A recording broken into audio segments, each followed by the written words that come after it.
Welcome to another episode of In Dark Places, broadcast from a secret location hidden somewhere in the Appalachian Mountains. I'm your announcer, Mr. Haunted. If you want to be on the show and tell your true story, send us an email to indarkplacespod@hotmail.com. That's indarkplacespod@hotmail.com. Stay tuned for another episode with your host, Junebug.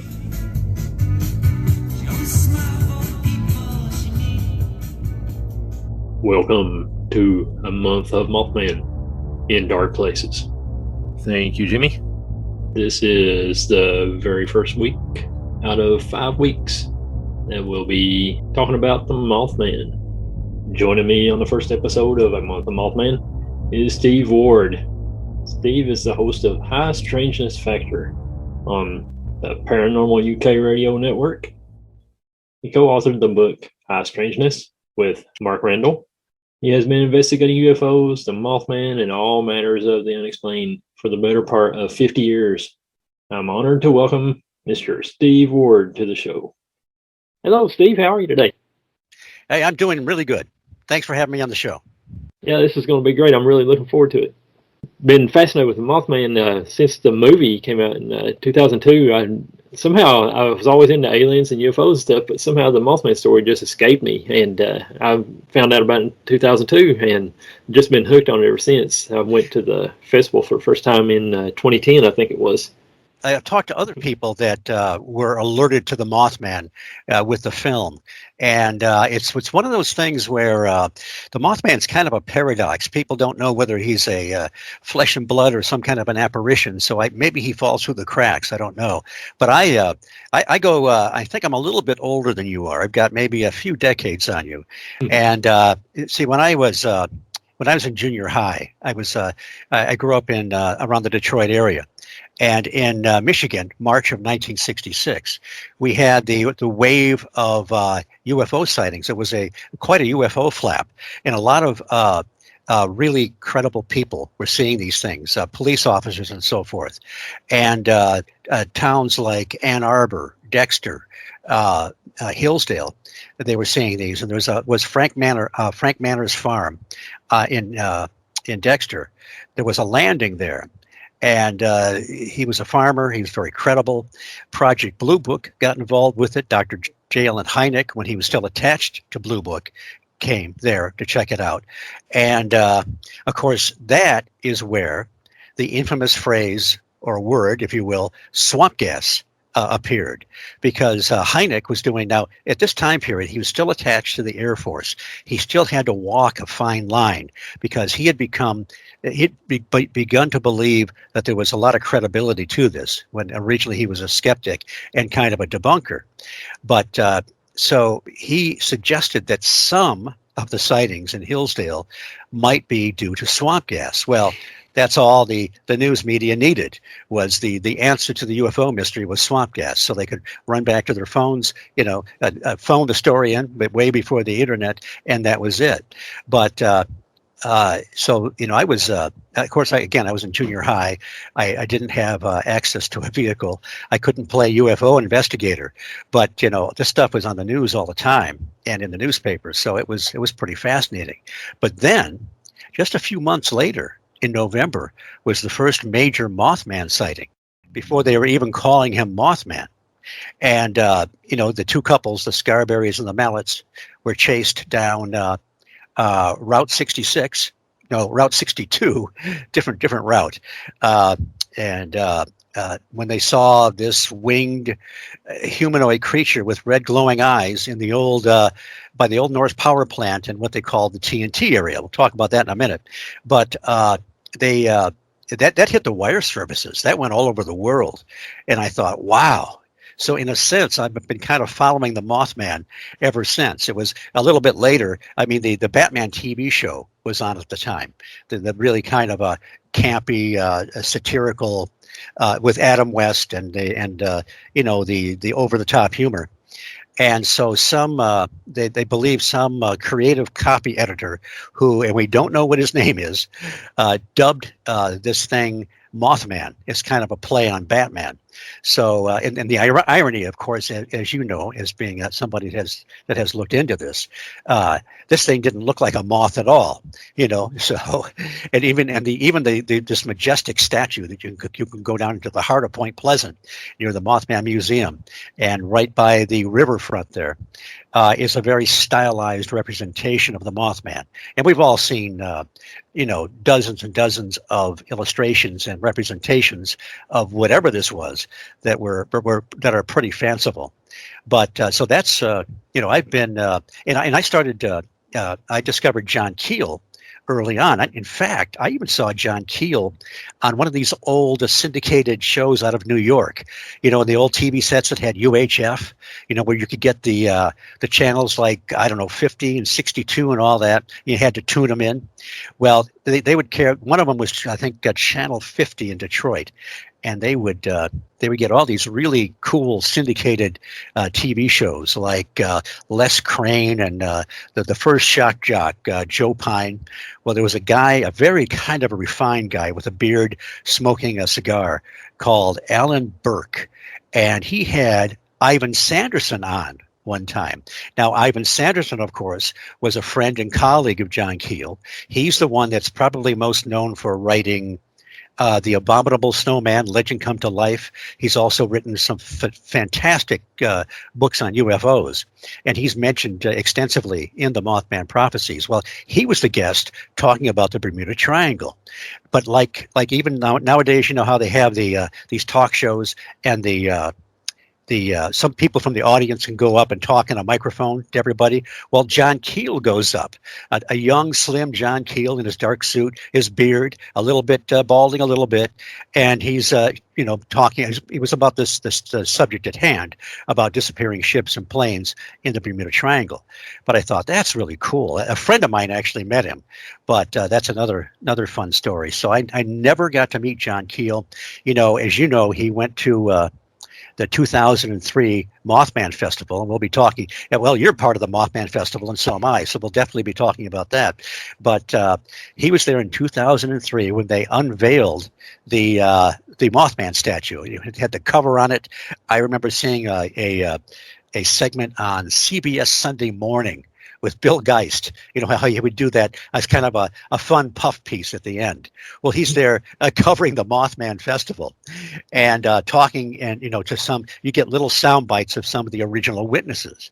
And John Keel's there in all his glory in his white suit and talking to Bill Geist. And he says, I came down here for a day or two thinking it would be, just a short story. And it turned out to be more of a occupation for me. So it was pretty well done, and it treated the witnesses fairly well.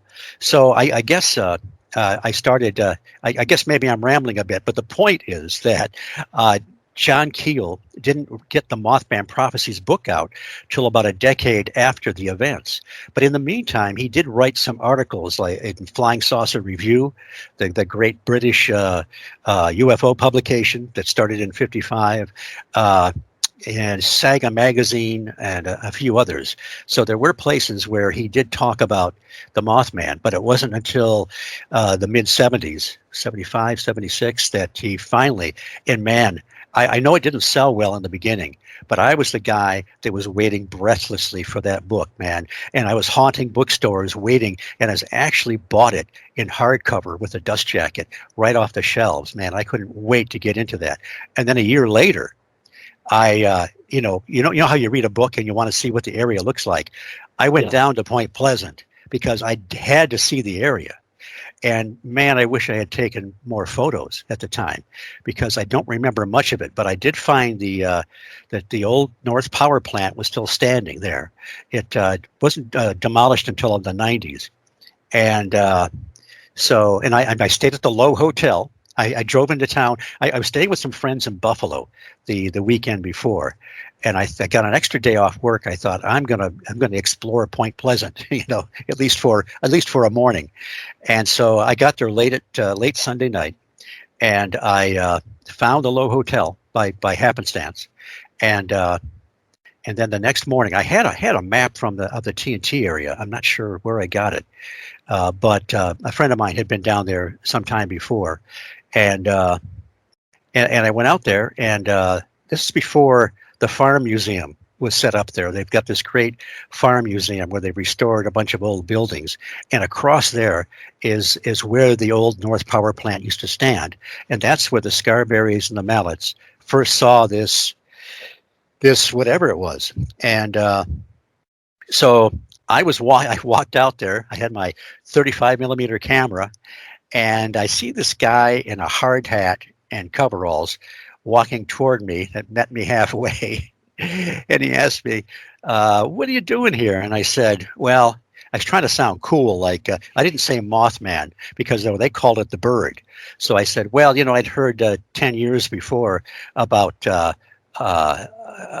people seeing the bird and so forth. And so the guy rolls his eyes and he says, yeah, I remember. But he was a really good guy. He was just concerned because it was such a ruin and so kind of treacherous inside. He let me go inside and take all the photos I wanted. He just wanted to make sure I didn't fall and hurt myself. And even back then, this is 77, I think. Yeah, 77. Even back then, it was he was saying that they're gonna knock this thing down in a short while. Well, it took another couple decades before they finally did it. But I got to tell you, I can't find these great black and white photographs that I took of the power plant outside and inside. And I know there's somewhere in my attic. And every time I'm up there, I'm praying to the Mothman gods that I will find these great photographs and I can have them blown up and have them displayed in the museum. But so anyway, that was kind of my long introduction to the Mothman. And then you said you told me your first festival was what year?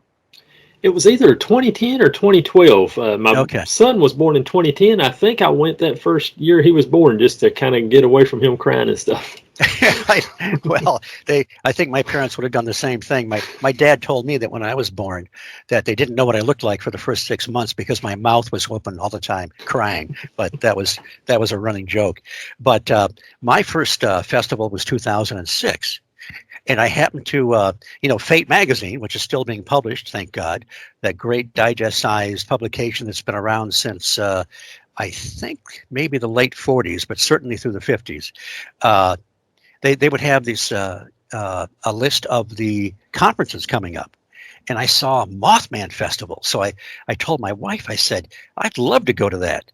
So she went and made reservations at the Low, and we went down that first year, and I was like, I had this enormous smile on my face from ear to ear, and you know what it's like to go to a place like that where like-minded people you can talk to without them snickering or giggling or making stupid jokes, right? Yeah, it's a good feeling. And 2 days of speakers, and you get to meet these people and talk to them. And the speakers are all very accessible and very interesting people, So people like, I met Stan Gordon one of the years there. I had been reading his stuff in Saga's UFO report in the mid '70s, and Rosemary Ellen Guiley's stuff in Fate, and Nick Redfern. I started hearing him being interviewed on radio stations when he was still in England. So it's just such a, and then you've got the geography. The mountains. It's right on the Ohio River, across from the state of Ohio. It's got all that history, and then of course it's got the really strange goings on that happened in the '60s that culminated with the collapse of the Silver Bridge back in '67, 13 months to the day of that first major sighting. So, but when did you start? You're one of the Men in Black, one of the dreaded Men in Black. So do you go around practicing silencing UFO witnesses just to get in shape for that? I did that the first year that I went, and I dressed up. I had read on the internet that people dress up like the Men in Black and stuff, and I was like, "Well, cool, I want to do that." And I didn't have a clue who anybody was at that time, and I was just walking around up and down the streets. Yeah. And as I was leaving that day, John Frick hollered at me and said, "Man, you are the creepiest Man in Black I've ever seen." Well, like, that's coming from the Frick brothers. That's a pretty good compliment, because those guys have a kind of a natural creepiness to them. You know what I mean? And of course, they play the Men in Black by day, and they fly the Mothman by night. Because now I'm also one of the tour guides. Have you ever been on one of the tours going through the TNT? I went through the TNT tour in 2019, I think it was, or 2018. And Okay. I had been wanting to do it for years, and I finally did that one year. I have not done the hayride and all that stuff yet, though. I need to do that. Oh, okay. Because there is, I've been fortunate. I took over Carolyn Harris's place. Now, Carolyn Harris was just a tremendous lady and a real, I talk about a pillar of the community. She ran Harris's Steakhouse, also known as the Mothman Diner. And when you walked into Carolyn's restaurant, it was like walking to Mom's kitchen at home, you know. And she passed on a few years ago. She started the remembrance ceremony that they have every December 15th in Point Pleasant, where they call off the names of those that had died, the 46 people that died on the bridge. And she had lost her little boy on the bridge when it collapsed. Her ex-husband and her son were crossing at the time. And so she would never talk about it for obvious reasons. But it's amazing that she and Jeff Wamsley were the ones that co-founded the Mothman Festival. In spite of all this, she knew that even though it was a negative thing at that time, that she could turn it into something positive and for the community. And you know, she was just, I met her the first time I was down there. Not in 77. I might have actually eaten at her diner back then. I remember eating at a little restaurant off Main Street, but it's just so hazy in my memory. I can't, I have to have somebody, I have to go through hypnotherapy so I can remember all the stuff that I can't remember from that amazing morning in Point Pleasant. But, yeah, she was just such a great lady, and I went down for the 50th remembrance anniversary, and she had died prior to that. But I met a guy the next day that was crossing the bridge at the time in a semi truck, and he went to the bottom and he survived. A guy named Bill Edmondson. And he's also mentioned, if you go into the incredible Mothman Museum that Jeff Wamsley, the curator, has put together, that is so well done. He's got all the history, the articles. I even donated a magazine that my high school UFO club produced back in the late 60s. It's got a big illustration of Mothman on the cover. But it's got memorabilia from the film. There's nothing. There's nothing cheap about it. You know, sometimes when people put together museums, it's kind of hodgepodge, and some of it doesn't look too good. This looks. It's perfect. It's pristine, and it has all this great history. And there's also the shop where you can, you know, there's no shame in buying a Mothman T-shirt to support the effort, and the merchandise is just so well done. But okay, I was going somewhere with the museum. It'll come back to me. But yeah, it's he's just done such a great job. I remember the first year I went down there, 2006. I sought out Jeff because, you know, he's written 2 books. He co-wrote the first one with Donnie Surgeon Jr. called Mothman, Behind the Facts Behind the Legend. And then he wrote a follow-up called Mothman Behind the Red Eyes. And these are oversized books, but they have, he's got a lot of the original documents copied from the original handwritten report from the Scarberries. And he went back. This is what I thanked him for. He went back and interviewed some of the original witnesses, because even by that time, that was maybe then it was 40 years later. People were saying, "Oh, it happened a long time ago. It's probably nothing. It was probably just a big owl." Well, no. When Jeff went back and re-interviewed these people, that some of them were in the Mothman prophecies by Keel, that something bizarre happened. And I've been able to speak to about half a dozen of the original witnesses. Okay, I know where I was going. Bill Edmondson, the article about him surviving the bridge collapse is in there. And a friend of mine, John Lee, we met him the next day at the River Museum. Now, the River Museum, not too long after that, burned down. And they've been restoring it and putting it back together. But it's a great historical effort to talk about the history of that's where the confluence of the two rivers come together, the Ohio and the Kanawha. And so we met him there, and he was 88 years old. And that means he was 38 when he was crossing the bridge in a semi with his partner. His partner was in the sleeper cab and never got out. He was coming from the West Virginia side to the Ohio side, and they were hauling material used in making tires in Detroit. And he told us that, you've seen the film, right? Remember toward the end, Richard Gere has all kinds of time to warn people off the bridge. The bridge is going to collapse. Yeah. Well, in reality, it took 30 to 40 seconds. It went down like a series of dominoes from the Ohio side, I believe, to the West Virginia side, and that was it. It was gone. And so he told us that if you imagine the span of the bridge, it started to wobble back and forth, and it tilted so much that he had to hold on to the steering wheel to keep from sliding across the cab. And then everything let go. He hit the water. He hit with such force, his body was pushed through the passenger window while it was still up. Now, this is December 15th. It's in the low 20s. The sun is almost down. It's the bridge is full of Christmas traffic, because it's so close to that time of year. And he's forced through the window, right arm first.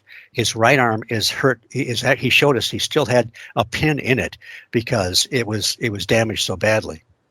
And so the good news was he was out, and the currents were actually pulling him up toward the surface. The bad news is that what I call the curse of the 1960s pant cuffs, because his pants were pulled down from the force of hitting the water, but they were dragging behind him because they couldn't go around his shoes.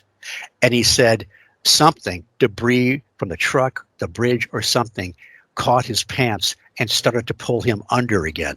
Can you imagine? You're in that inky black freezing water and you think you're coming to the surface and you're being pulled down again. Well, he somehow breaks free. He hits the surface. His right arm is completely worthless. He sees some of that material that he was hauling floating on the surface. There's a slit in it. He puts his left arm through to stay buoyant. And fortunately, now when this happened, people, ships, boats, they mobilized to get people out of there as quick as they could. And so a tugboat captain saw him, maneuvered the boat to prevent him from continuing downstream, and they pulled him up out of that water probably moments before he would have died of hypothermia. And of course, they rushed him to the hospital, put heat on him and so forth, and he was there a couple of weeks.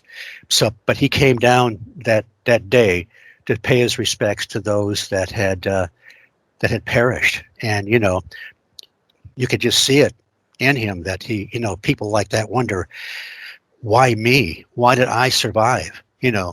But he was just a great guy, and he was there with his family to support him. So it was just it was great to be able to talk to him about that experience. Yeah, that's a bad lick. That's cool that you got to meet him, though. There wasn't many at all that survived that. I don't.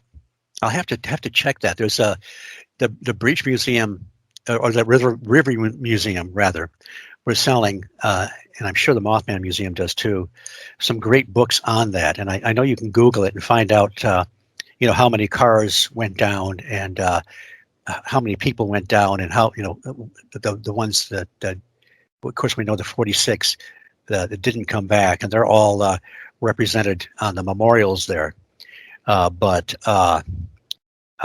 Yeah, that was just, I've never heard an experience like that, somebody telling me that one-on-one. I mean, we've all seen, dramatic rescues on endless reality shows, but that was just, it was amazing. It just really, really blew me away.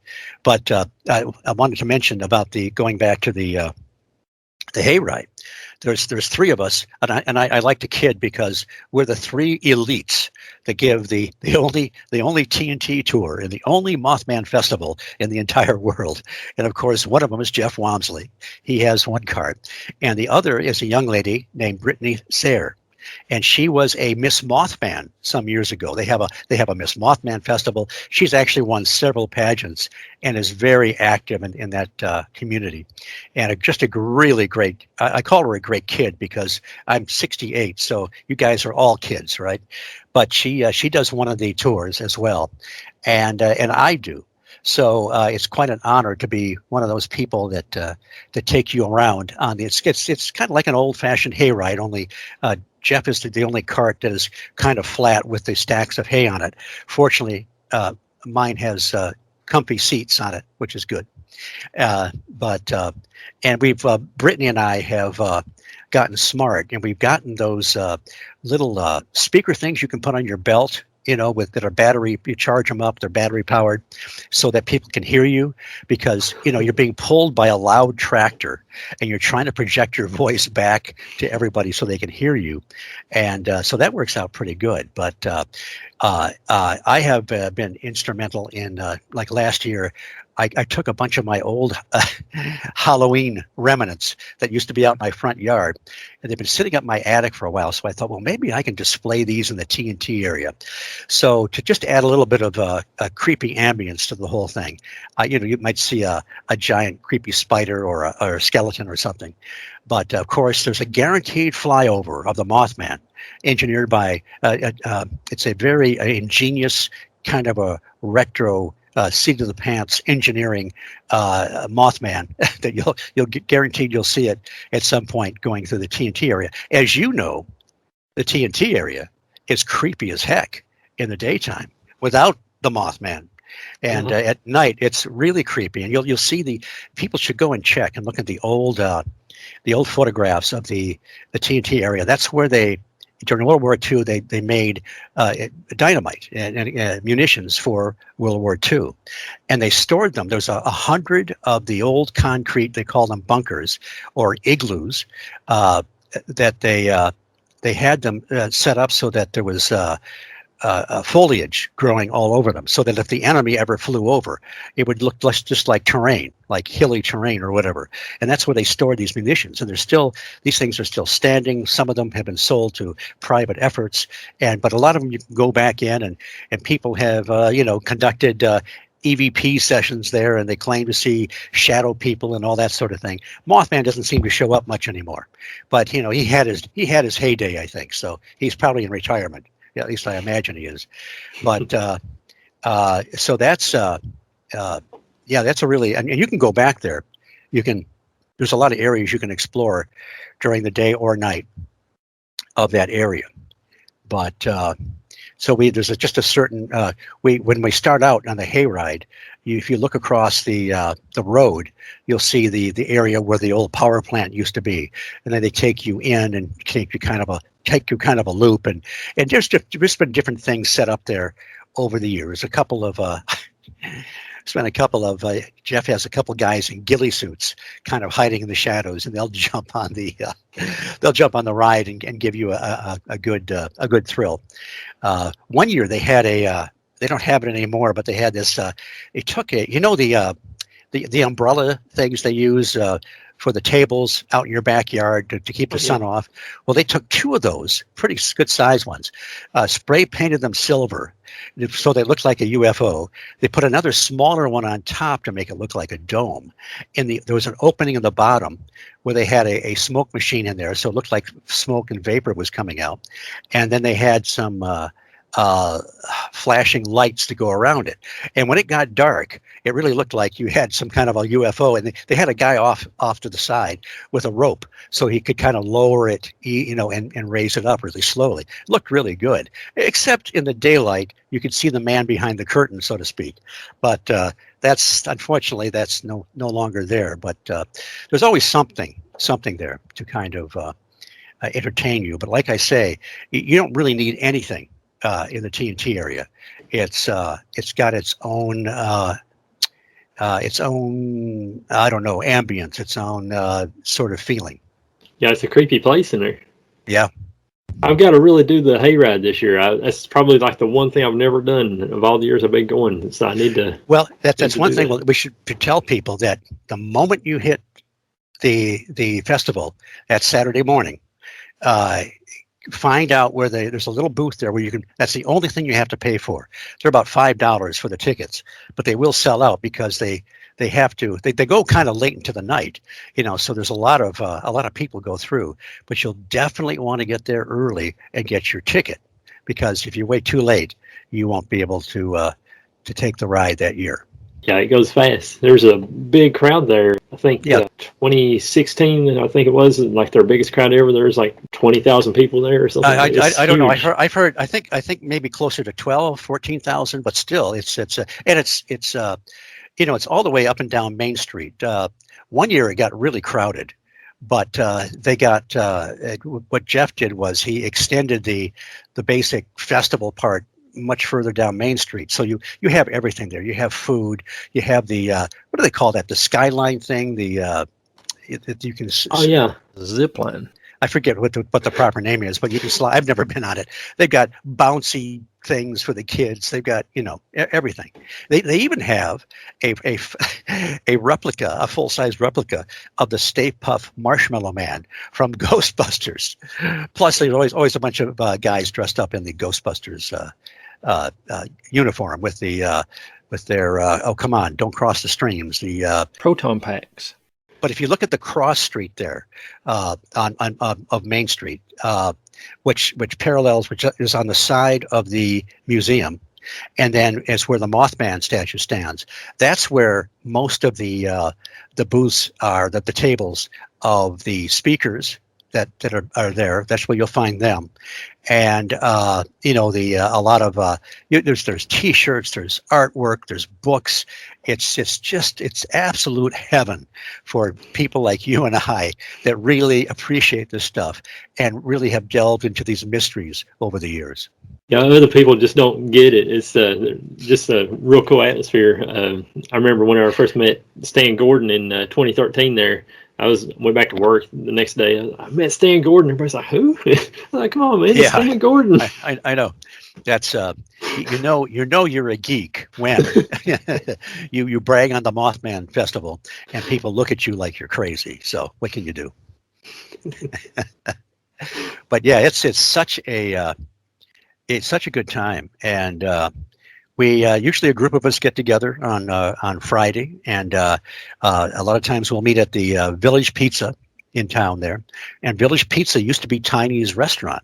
Tiny's Restaurant was the place that the Scarberries and Mallets actually stopped before they went to the police station that night that they saw the Mothman. And also there was a classic sighting of the Mothman later on over that area. And who was her name? What was her name? Mary Heyer, of course, was the newspaper reporter that was a colleague of John Keel. But she had a good friend named, oh boy, I hate it when these names escape me. She actually spoke there once. This lady Campbell, Dottie Campbell. I apologize if I've got her name wrong, but she used to live next door to Mary Heyer, and so they used to, they're hanging up their wash to dry, and Mary Heyer is telling her stories about these very strange men very strange men in black that came into her office and were creeping her out. So, you get this is from another source that these things really happened. And perhaps maybe people don't know too much about the original sighting, but that was November 15th, 1966. And it was, the TNT area back then was a place where, men and women would find romance, and they called them, the locals called them parkers, and people that would park there. And so the Scarberrys and the Mallets were two married couples, but they would go back there and look for people that they might know, and they would do something they would call chasing parkers. So they would pull up behind some people, and perhaps in a warm embrace, and turn on their headlights of their car just to give them a little bit of a jolt. And so they were out there that night. They didn't see anybody they knew, and that's when they drove by the old power plant, and they saw this thing. Linda Scarberry, who I had a chance to talk to at some length, said it seemed like its wing was caught in the fence line. But they saw this thing, and there was kind of a delayed reaction because it was so bizarre, this man-like thing with wings, and the thing that they really focused on were the red glowing eyes. And so they got the hell out of there. And this thing chased them down. You would go out the Fairgrounds Road, maybe. You take that out to Route 62, you turn left or go south, and you're heading into Point Pleasant. So they got up to speeds close to 100 miles an hour, which is pretty scary on that road, that 2-lane. And so finally, they got rid of it. They went to the police station. Jeff Walmsley has their statements written out in the Mothman Museum. And so that was kind of the first. That wasn't the first sighting. I think, Merle Partridge had a sighting of something closer to Parkersburg a couple days before that, and his dog Bandit disappeared. He didn't actually see the Mothman. He saw some kind of like red rotating lights or something. And then there was supposed to have been another sighting a little bit earlier at a cemetery some distance away.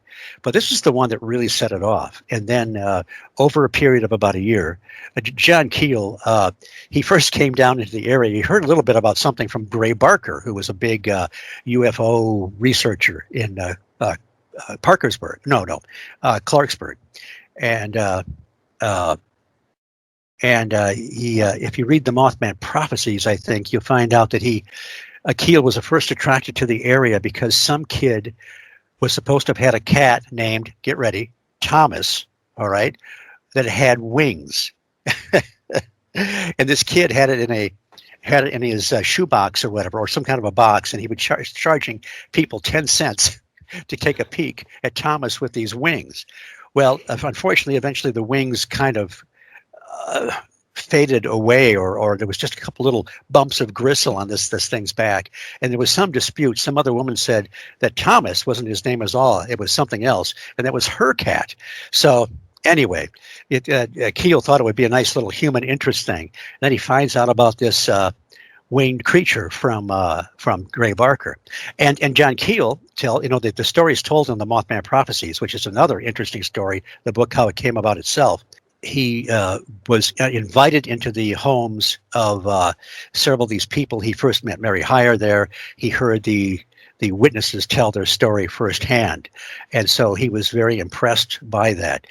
But even Connie Carpenter, who's one of the original witnesses, saw this thing take off at the Mason County Golf Course. And the thing is that this thing was about 7 feet tall. The wingspan was about 10 feet. That doesn't make any sense, that to have a wingspan that small to lift something that big. And by the way, Mothman didn't always flap his wings. He would sometimes, he would put the wings behind him, take off straight like a helicopter without flapping them. So you have this real paradox. You have something that even seemed like it left footprints sometimes, seemed like it had a certain degree of physicality, but acted more like a projection or apparition.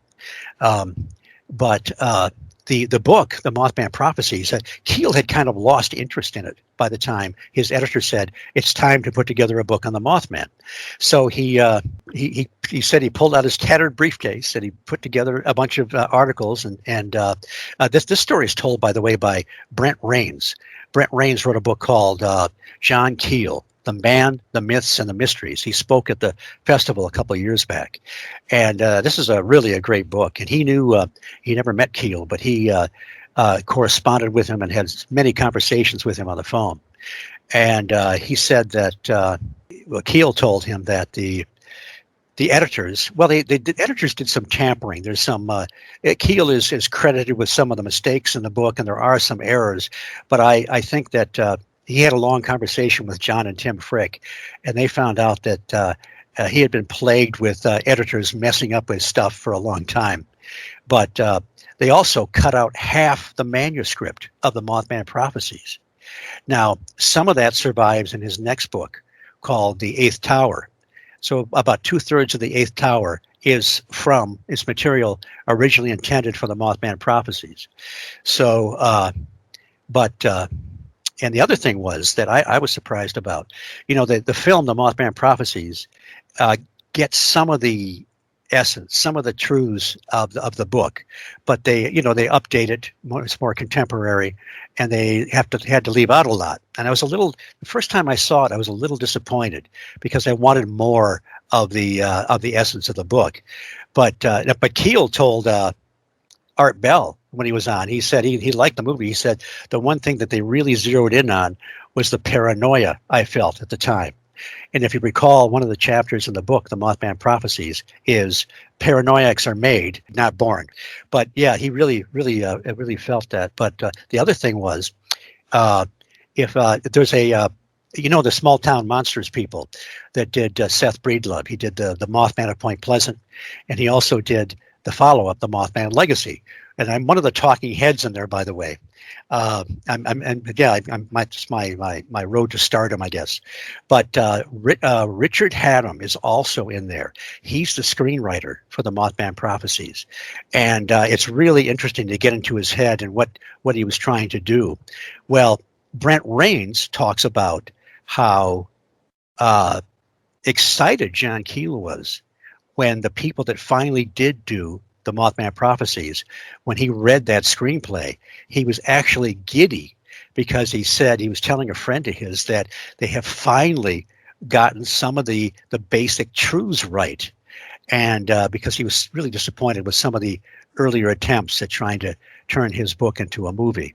So he was very pleased with it. And that's one of my favorite films. I mean, I watch that thing over and over again. Yeah, I love it too. I watch it every year around Halloween. It's just so creepy. It puts you in the mood. And if people will check out the extras on the DVD, you'll find in some of the deleted scenes, you can see how they were trying to get even more of the book in, but they only had so much time, so they had to leave out certain things.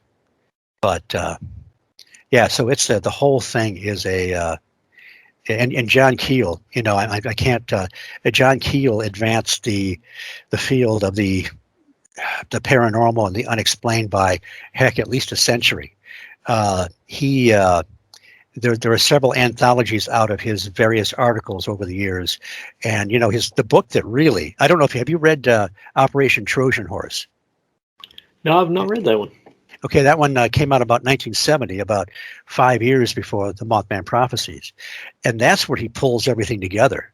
And I did not like that book at first because I was very happy with UFOs being from other planets and, cryptids being undocumented creatures and so forth. But it's where he pulls everything together, cryptids, UFOs, haunting type phenomena. It turns out that a lot of people that saw the Mothman had an outbreak of poltergeist phenomena afterwards when they got home.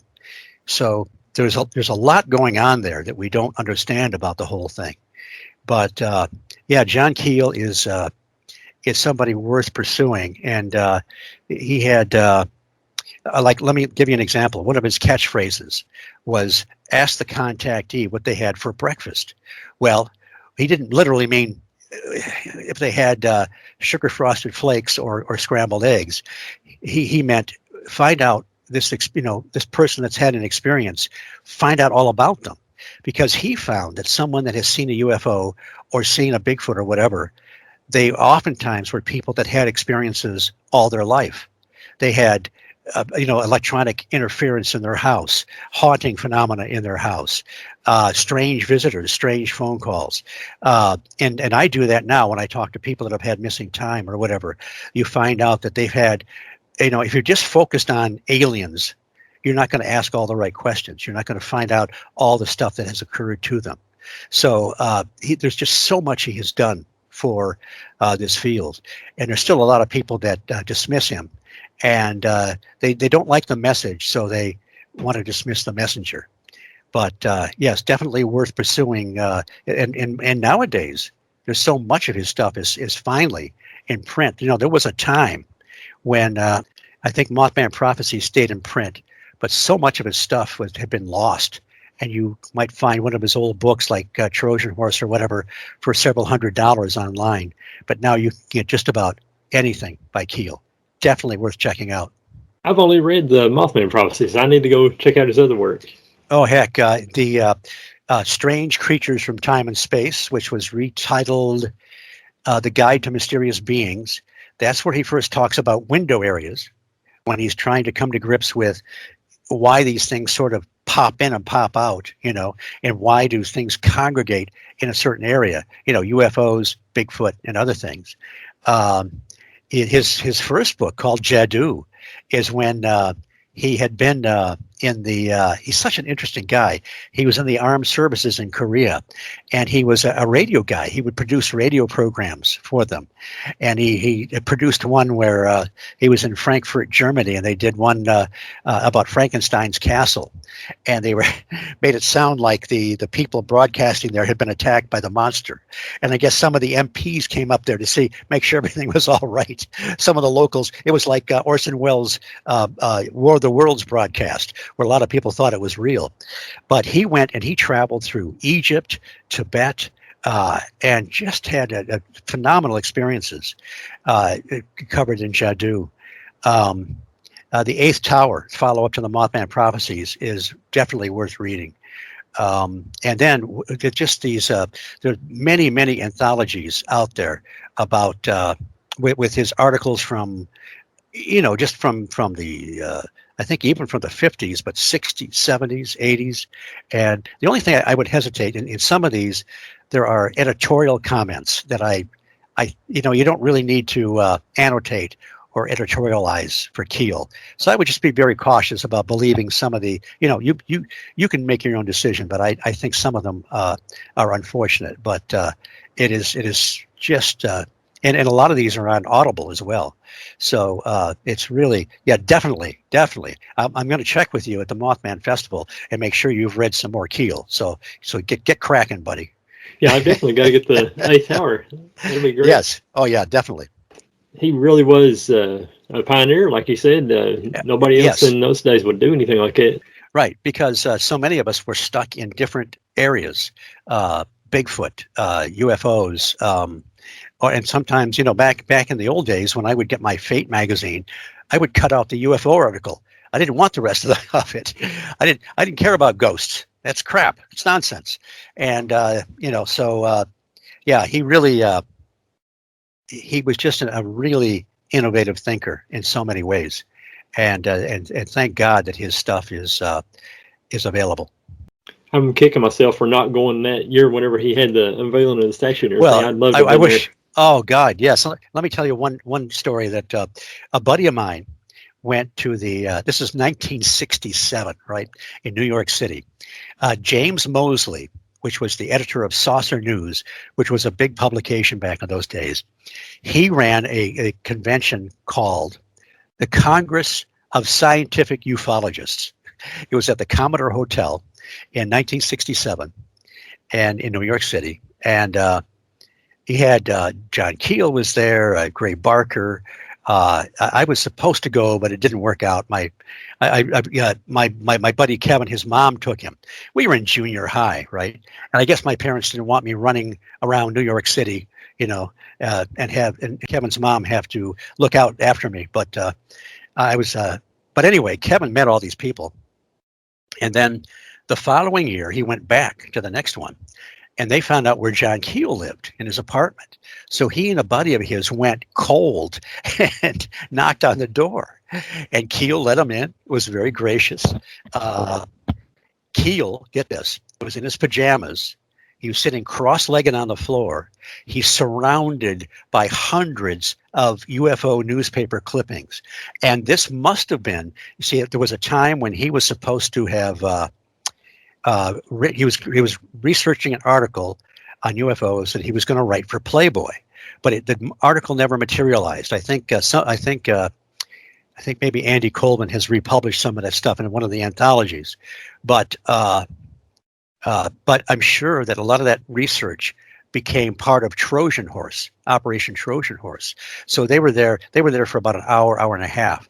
And just imagine what it would have been like to talk to John Keel for an hour informally like that. And it was just, so that was a great story. And I wish to heck I had met him. Like you, I wish I had been down there in 2003, but that would have been just an awesome event. Yeah, it would have been great.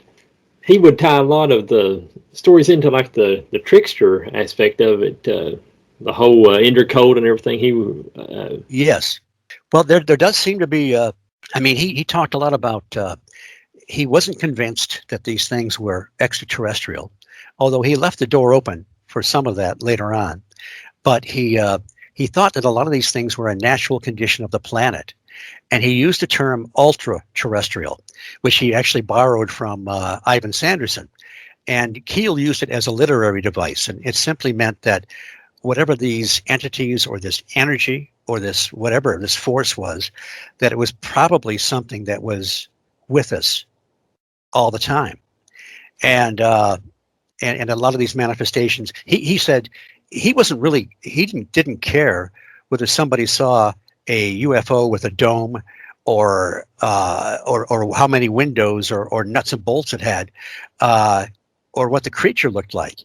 He believed that he needed to understand what the cosmic mechanism behind these manifestations were, because he didn't think that what people were seeing was necessarily the ultimate answer. He thought that perhaps the only objectively real part about some of these sightings were the strange meandering lights that people would see.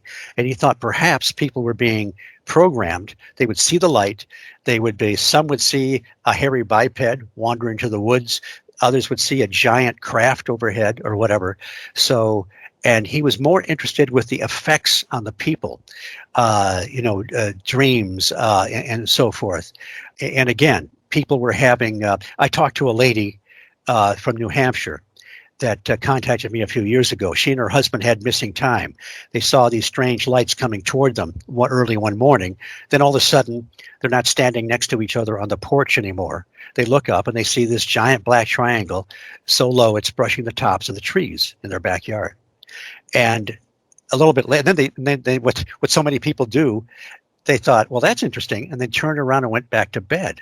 Like it didn't register how weird this was at the time. And so a little bit later on, she realized, oh my God, we missed about a half an hour. So she was trying to pursue at the time a hypnotherapist to find out what happened. Now, when she contacted me, she was unsuccessful, but I asked her a series of John Keel style questions and also really Rosemary Ellen Guiley style questions, because she was a friend of Keel, a colleague, and a big supporter of his methods. I met Rosemary back in 2012 at the Mothman Festival. She had a bunch of her books laying there on the table, and I was kind of undecided. I didn't know which one to buy, and I didn't have a whole lot of money. I would have just bought them all. But she recommended Monsters of West Virginia. She gave it to me and said, oh, you got to read this one. And she signed it for me and everything. And then in 2013, I saw her again. I was talking to John Frick, maybe. And she kind of tapped me on the shoulder. She said hi and said it was good to see you and everything. She was sweet. I liked her. Rosemary, that year, 2006, was collecting stories about people's experiences with shadow people.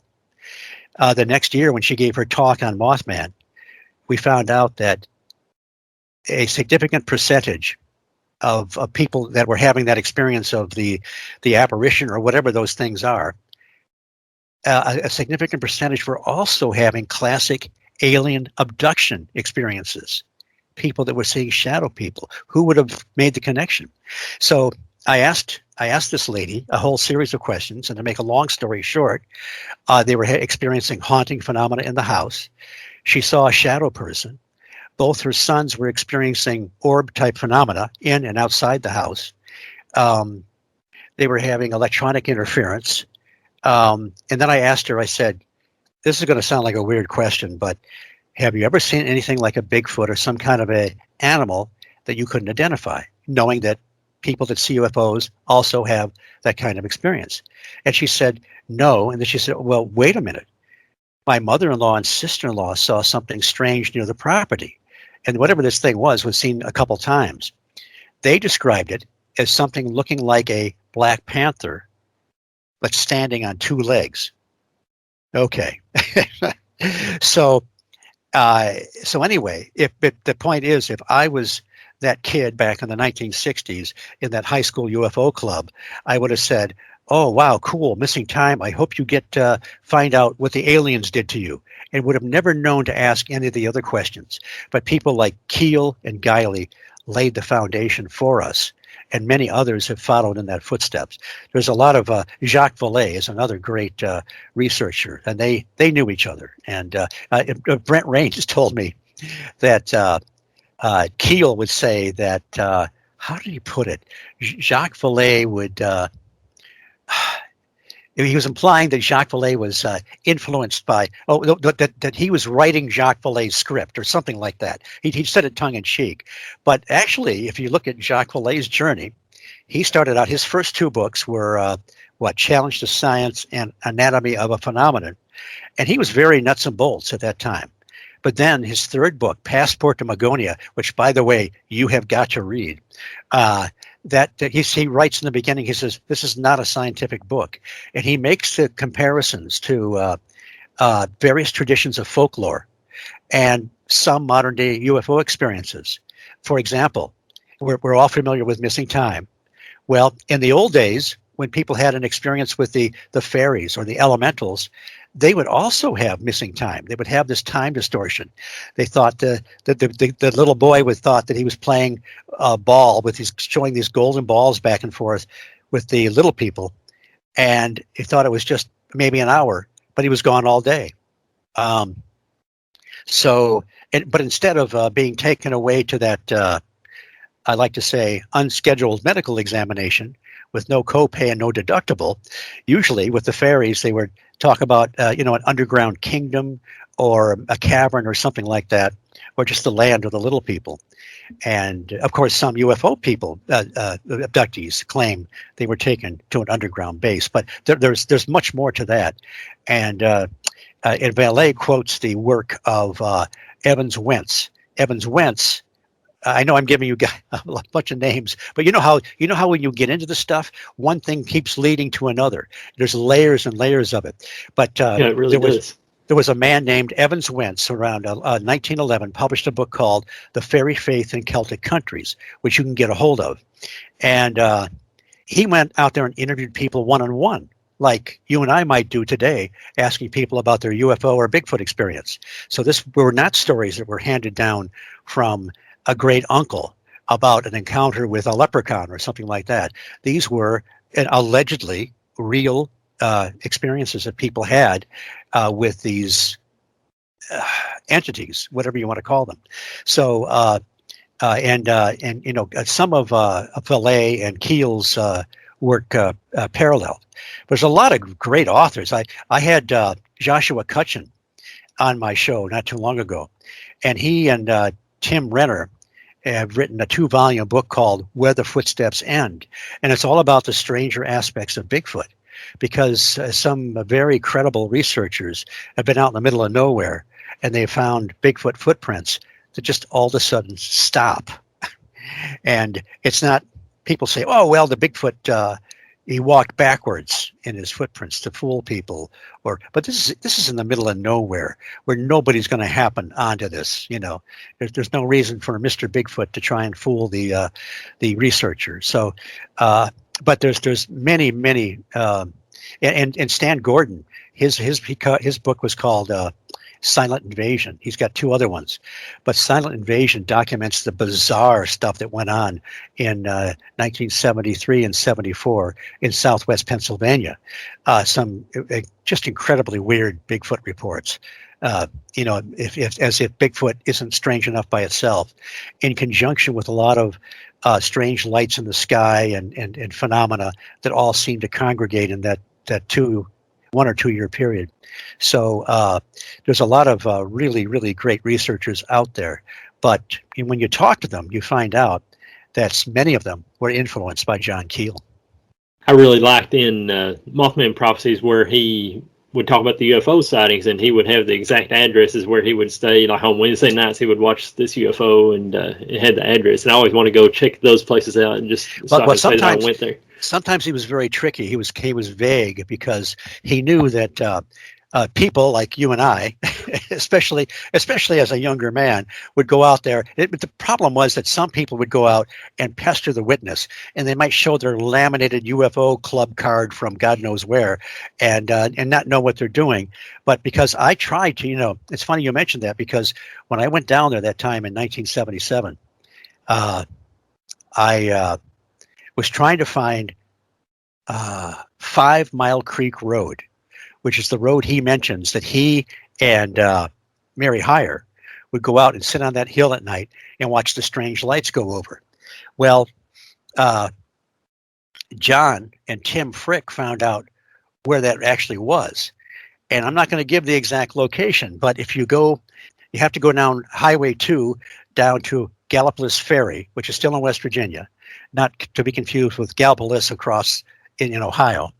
And you take one of those main roads. Well, you take Crab Creek Road in, but then there's another road you take off, and then another road, which is kind of treacherous. You go up this hill, and that is I've been up there. That's one of the places where they were seeing the lights. I was up there trying to make sure I wasn't on private property anywhere. I don't want any West Virginians or anybody thinking I'm a trespasser and exercise their Second Amendment right because I'm harmless, right? But we didn't see anything. We were up there a couple times, but you can kind of see you imagine what it was like half a century ago. I mean, some of those hollers are.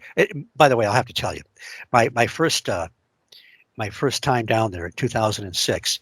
I was unsuccessful when I was down in 1977. I was trying to get information on my CB radio to find out where 5 Mile Creek Road was. Nobody could tell me, and so I gave up.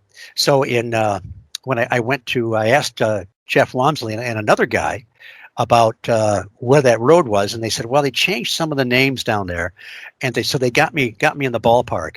And the guy told me as I'm headed down there with my wife, he says, don't get lost in them hollers, And I thought he was kidding. He wasn't kidding. As you know, those roads go on forever, and the hollers, man. I went in there, and I didn't find the road then. It was later on when John and Tim found it, but I was trying to figure out the gas is getting low, and I'm thinking, I don't know where the hell I am. And finally, I came out on Route 35. 35 is on the other river, the Kanawha, right? Am I pronouncing that right? The Kanawha? Yeah. Okay. Yeah.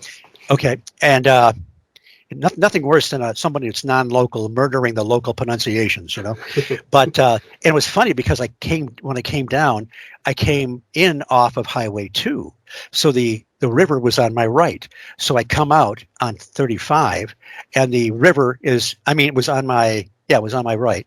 But then it was still on my right, So I'm thinking, how could this be? It's something's wrong here, and Of course, I didn't realize that I was on the other river for a few moments, and finally it dawned on me. I think, oh God! But I unfortunately, in the nick of time, we got out of me. If I had run out of gas in the middle of nowhere on that Friday of the Mothman Festival, I could still be there. But so, ladies and gentlemen, don't get lost in them hollers. All right. They stretch on forever. They do, and it's pretty cool. I mean, it's the people that live back there. They've got a certain amount of privacy, and you know that they want it too. And I don't blame them. I could just imagine people asking the locals and stuff about that, and it for some reason it popped in my mind, like people like us, how we're always looking for UFOs and everything. Yeah. Down here, I'm in Williamson, West Virginia. It's a couple hours away from Point Pleasant, and there's a little flood wall down by the river here, and I like to go out and walk along the flood wall at night. Sometimes whenever I get off work, and I'll go and sky watch, look for UFOs, and look at the stars and stuff. And I was down there a couple of years ago, and this city policeman met me down there. What are you doing here? I was like, well, I'm looking for UFOs. The other people just don't get it. Yeah. Well, did he? What was his reaction? He said, "You're just now getting off work." I still have my work shirt on and everything. Yeah, I just got off work. I came down checking out the stars and everything. Yeah. Well, okay, be careful down here. Yeah, that's that's the go-to explanation probably when you're actually up to something nefarious. But no, we're actually looking for aliens and stuff. So. Steve, this has been great. I'm going to have to let you off here. Okay. I really appreciate your time. Well, it's been awesome. I enjoy very much a fellow festival attendee and a man in black. And it's been great to talk about this stuff with somebody that has those roots and knows about it. And I'd be glad. I mean, there's so much more we can talk about. I'd be glad to come back anytime. I had a really good time today. Yeah, that was cool. Where can people hear High Strangeness Factor? Oh, the High Strangeness Factor is my podcast. It's on you can find it on the Paranormal UK radio network, and there's a lot of other shows on there. One of the places you can get it is called Spreaker, Spreaker, I guess. And it's every other week, and I've been on for a couple years, and we cover everything. I'm also a correspondent weekly on Mac Maloney's Military X-Files. You can find that on several platforms, including Spreaker. And that's just a fun show. It's Mac's show. He's the author of the Wingman series and several other series. Sometimes it has a kind of a military theme, but there's a lot of UFO. He wrote a couple books on UFOs as well, UFOs in wartime and Beyond Area 51. And so that's a fun show.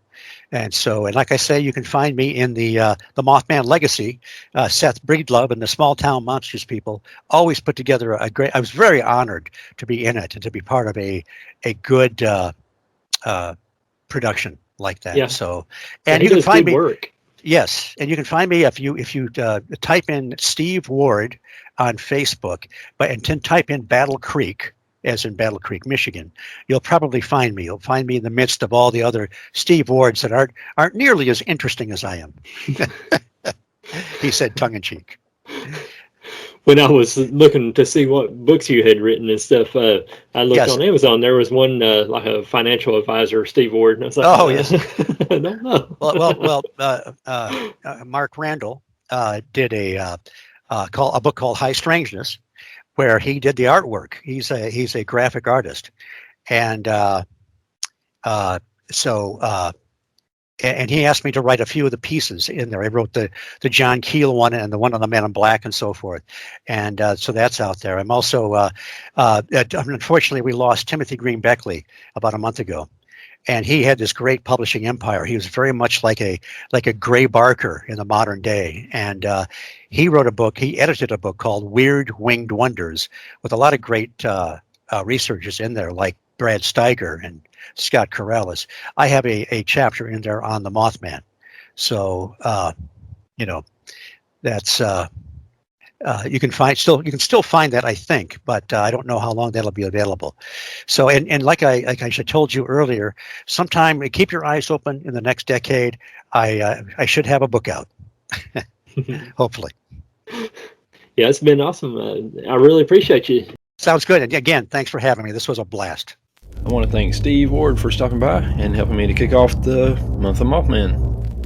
If you've got a cool story you'd like to tell on the show, you can send an email to indarkplacespod@hotmail.com. See you again next week with more stories of Mothman. God bless you guys, and see ya.